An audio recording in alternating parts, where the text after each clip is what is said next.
Hey guys, welcome back to Critical Flick. Today I'm going to review Poor Things. So this is the newest film from Yorgos Lanthimos. I hope I pronounced that correctly.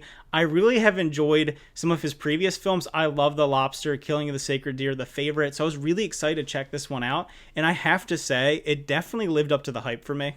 That all being said, I do think that this movie will not be for everyone. It is an incredibly weird and experimental film. There are some moments where he's really pushing the envelope that I think that most people won't be on board for, but I do love the idea that he is, like I said, pushing that envelope and really trying to fully express himself in such an artistic way that I don't think I've ever seen before. This is a kind of odd story, but basically to sum it up, you have Emma Stone's character, Bella Baxter, who is brought back to life by Willem Dafoe's character, and in bringing her back, he basically transplants her baby's brain into her brain, so she's developing as a human, but being in an adult body, and that kind of has some very strange implications, but I do think the idea of taking kind of this idea of perfect innocence, like a perfect child, and having them thrown into a world that is cruel and strange, and how they experience it and how they would develop, it's an interesting story. It's a very interesting theme, but it does get really weird, particularly when it dives into sexuality. This is an extremely sexual film. There's a lot of nudity. There's a lot of sex going on to it. So if that's something you're uncomfortable with, this definitely is not one to check out. And I have to say, with all that being said, that Emma Stone gives a phenomenal performance in this movie. She really has to play someone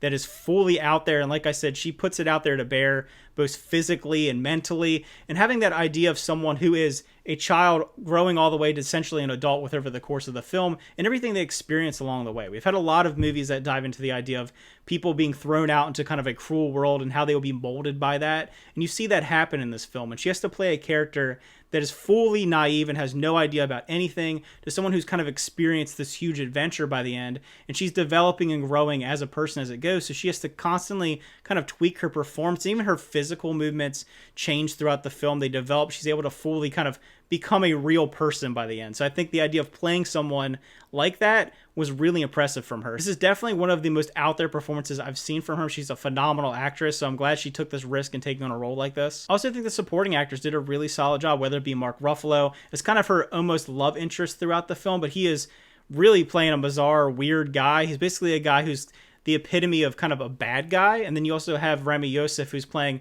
her fiance in the beginning of the film, who's kind of the epitome of the good guy. So it kind of has this idea of the duality of man, as well as kind of their relationship with women throughout the film, and the idea of female empowerment at times, but kind of how that can be twisted and turned and used against themselves. So it's really tackling a lot of themes throughout this very strange and stylized story. And when I say stylized, obviously everyone knows from this director that he does make some out there films, but this definitely will be the most artistically ambitious thing that I've seen from him and from anybody in a long time. It has this odd Lovecraftian style to it, the use of kind of fisheye camera lens, keyhole camera lenses. It's constantly turning and changing how it's filming, and I have to say that helps keep the movie interesting. It never feels boring because of all these strange style changes. And also going along with the overall production design, it looks crazy. It looks something you're watching on screen. It's a pure spectacle, and it's something I definitely would recommend watching on the big screen if you can. And going along with this world, we have some very interesting costuming and hair and makeup and prosthetics, so it feels like we're creating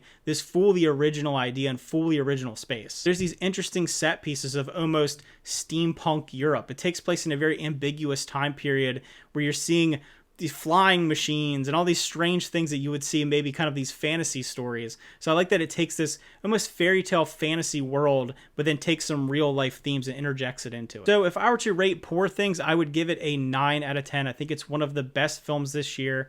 I would not be surprised if this movie's nominated for Best Picture. It wouldn't be necessarily my pick for the best movie of the year, but it definitely is the most ambitious as far as artistic style. So if you're into these kind of strange offbeat films, it's definitely worth checking out. Like I said, it's not going to be for everybody, and I fully understand why someone wouldn't enjoy this movie. It is really weird. It's something you have to really be on board with to enjoy it and really be immersed into this strange world that he's created. So if you end up checking out this one, let me know what you thought about it. Did you like it more than me? Did you like it less? And I would love to hear people's opinions that maybe really didn't like this movie, because whenever I really enjoy something that is super stylized, that's like right up my alley, I always love to hear people that didn't like it. So if you didn't, remember to leave those comments down below. Thanks for watching. Remember to like and subscribe, and see you guys next time.